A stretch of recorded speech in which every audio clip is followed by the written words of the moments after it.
was that? The end of the world, November 25th, 1963. And where am I now? Dallas, 10 days earlier.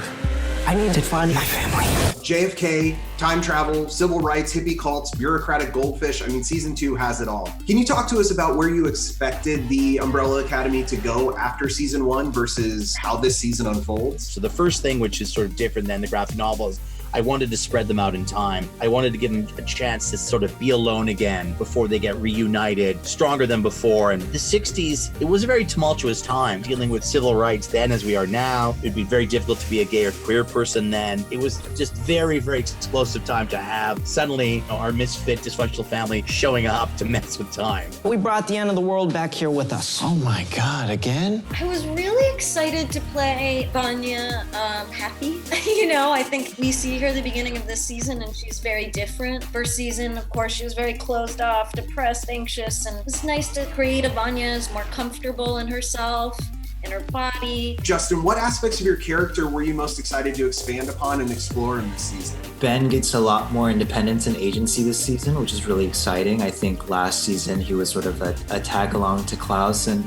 even if he wanted to do things or try things, he wasn't really allowed to or able to. But I think with the evolution and progression of Klaus's powers, Ben gets to do that much more this season. I wanted to give Klaus all that lovely cult leader baggage. He's been somewhere surrounded by kind of adoring worshippers. So that was kind of my challenge going in, Alex. Who are those guys? They're not here to sell vacuums. Emmy, what about you? What did you want to delve into? It's inevitable if you are, throwing a black woman back into the 60s that she will immediately be confronted with the segregated South. I was nervous, but also honored to kind of take on the civil rights movement and have the opportunity to represent such a monumental time for, the fight against systemic racism and injustice. We thought, if we're going to go back in time, we have to be very authentic and tell the real story of what it'd like to be like a woman of color in 1963 Dallas. Even though this show exists in a heightened state, it didn't mean that we were going to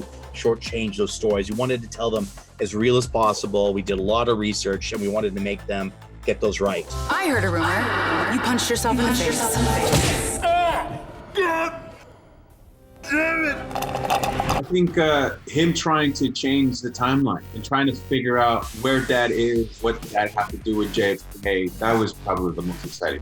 They gave you, a love story and a One Flew Over the Cuckoo's Nest story in this season. That must have been exciting to play. It was great knowing that, the show itself is very aware of its history and very successful films. To be able to go through and just create this bloodbath with an axe was fun as an actor, because I went back and I looked at The Shining with Jack Nicholson and really tried to bring some of that insanity into 5 and combine it with the insanity that Gerard created in the comic book. One of the things I loved about shooting this season was how many kind of movie nostalgia moments I got. There's the Rocky moment where I'm running through the streets, and then there's the moment where it's like Brad Pitt's fight scene from Snatch, and then there's that moment when you first arrive in the 60s. It was like a moment from Back to the Future, I just really enjoyed shooting the second season. I had the best time. What the hell did we do now?